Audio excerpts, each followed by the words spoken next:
The warmongering evil had hired the first orc. As ancient wisdom says, violence is a solution, usually the only one.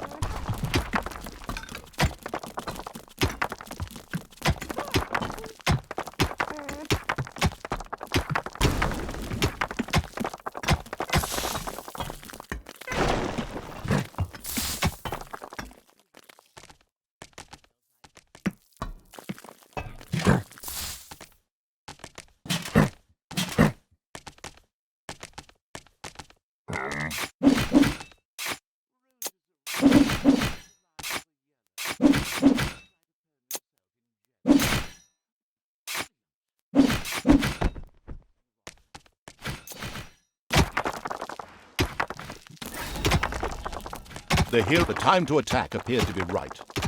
On the surface, in the tavern of a small, miserable village, some adventurers gathered. They were acquiring Dutch courage for their visit to the dungeon by downing several beers. The dungeon had to be destroyed.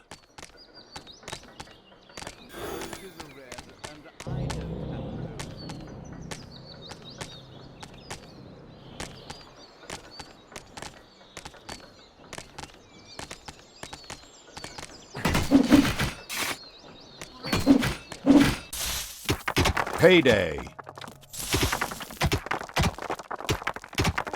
The first brewery was completed.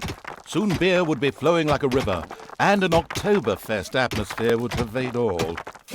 Would the ultimate evil put the beer baron out of business? Such a duff reference. The ultimate evil should never forget to keep a watchful eye on its beer and gold stores. If its creatures can't help themselves whenever they need to, they will get angry. Fast.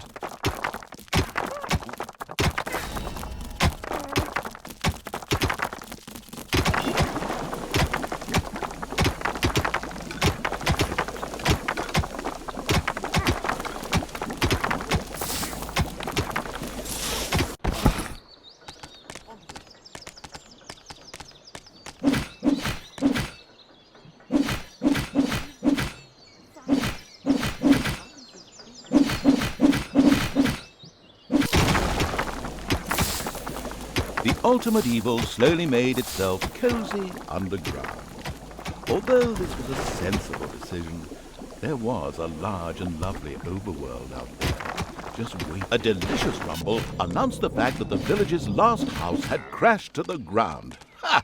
There would be no more heroes meeting there to seek out the dungeon of the destruction-hungry evil. The hunting lodge of King Robert lay in the north. It was there that the ultimate evil would finally get its long-awaited revenge.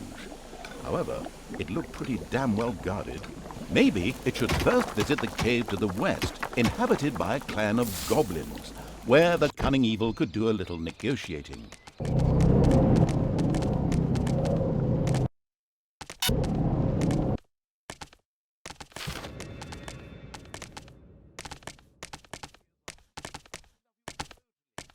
The goblin leader prostrated himself joyfully before the ultimate evil and immediately dispatched 2 goblins into its dungeon with a few plans for a new room, a tinkerer's cave. This was built as quickly as possible.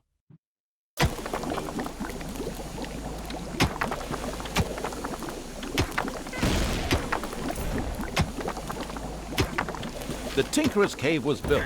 It could, however, only be used as a warehouse, as it lacked the workshop that the insidious evil's goblins needed. Quick as a flash, Evil placed a creator mat in the Tinkerer's Cave. A sparkling new creator mat graced the Tinkerer's Cave of the expansion-hungry evil.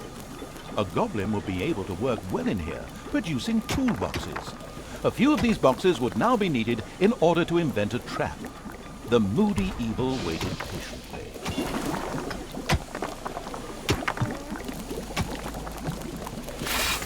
Payday!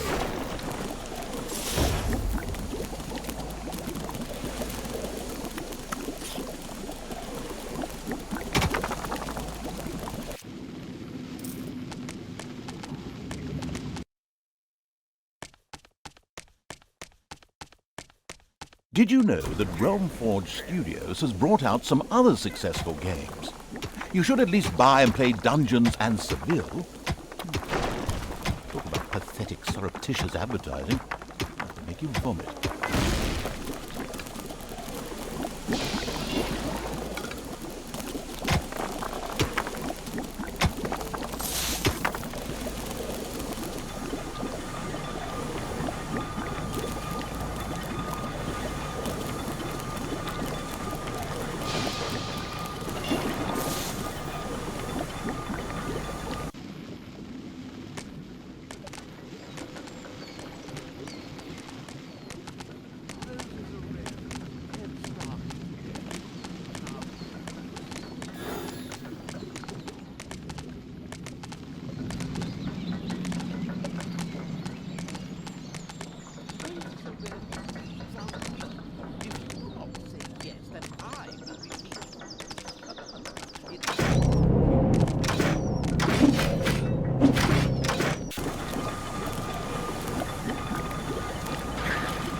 The dungeon of the ultimate evil was full of gelatinous cubes, invisible gelatinous cubes.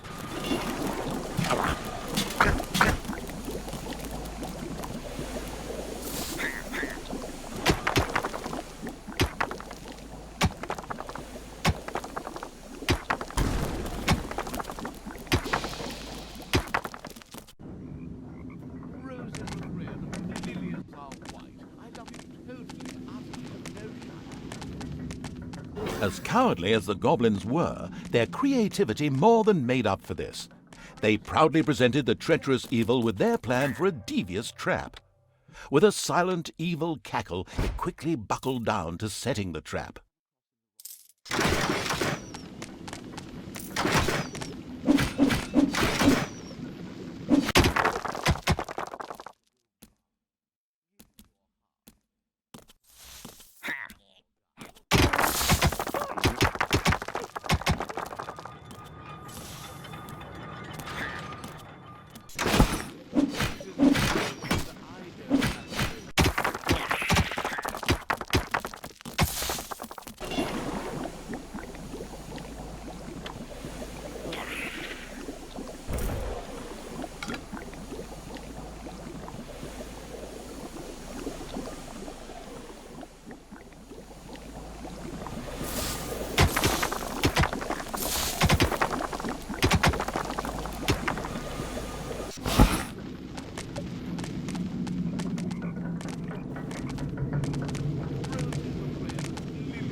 Job done. The trap was finished and ready to be found by a hero. This is going to be so much fun. Just at that moment, a particularly powerful dwarf warrior appeared in the dungeon. How had he suddenly arrived at this precise time was indeed most odd, but his presence was more than welcome. He was going to be a guinea pig for the trap.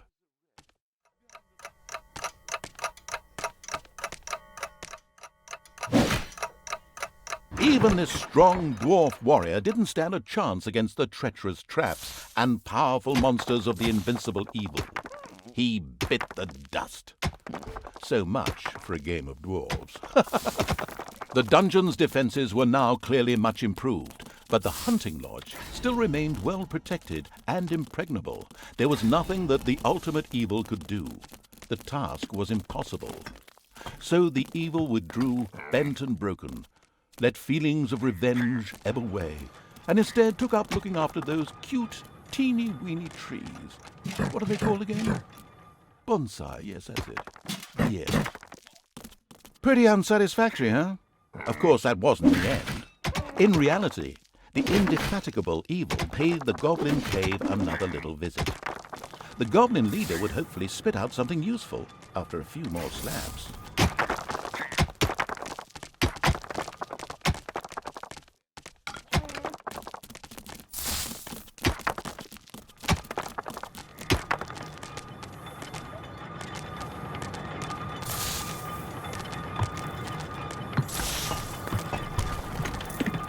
The expansion-driven evil couldn't wait to explore the further possibilities of the Tinkerer's Cave.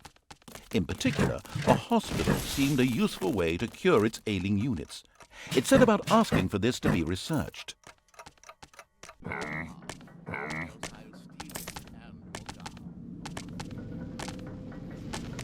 Apologies, but a narrator has got to earn a living too, so we interrupt this game for a short commercial message. Buy games from Calypso. Lots of games. Thank you. End of commercial.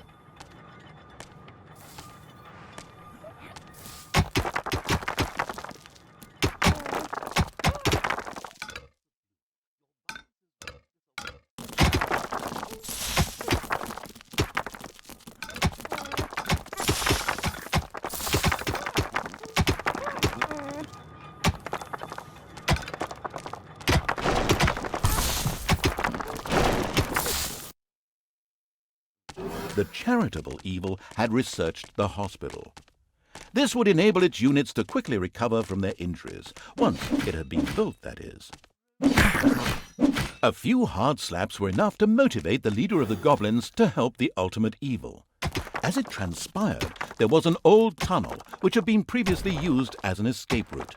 This connected the goblin cave with the vaults of the hunting lodge. The goblin leader voluntarily made a goblin assassin available to the hard-hitting evil to help infiltrate the lodge.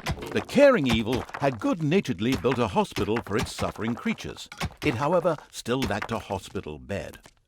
Little Snots would then bring any units there that had been injured in the dungeon. The first hospital bed had been built.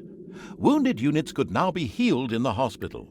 Little Snots would also be able to bring defeated creatures here so that they could be nursed back to health.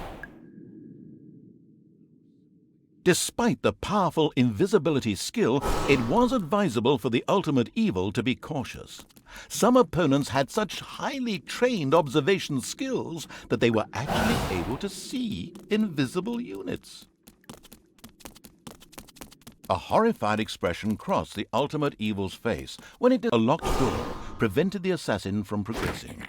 It would have taken a long time for him to have opened it with sheer brute force using weaponry. Thankfully, he had a suitable skill with which he could deactivate doors, and more importantly, traps. The on-the-ball evil recognized that the warrior princess there was extremely powerful. The goblin assassin would be best advised to avoid any contact with her.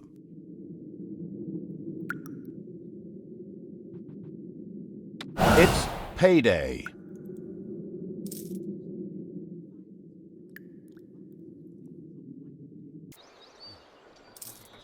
A Gobobot was being forced to make miserable repairs in the lodge. A brief feeling of what it thought might be sympathy passed through the sensitive evil, but this actually turned out to be a mighty belch. Naturally, it would free the useful Gobobot anyway.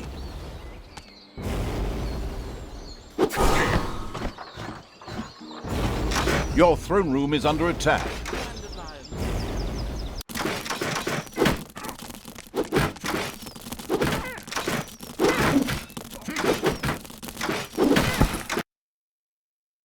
Elated by the assassin's attempt at rescuing it, the Gobobot joined the horde and succeeded in showing its tormentors a real hot time. Its ability to more or less ignore range damage and set fire to large areas would come in very handy.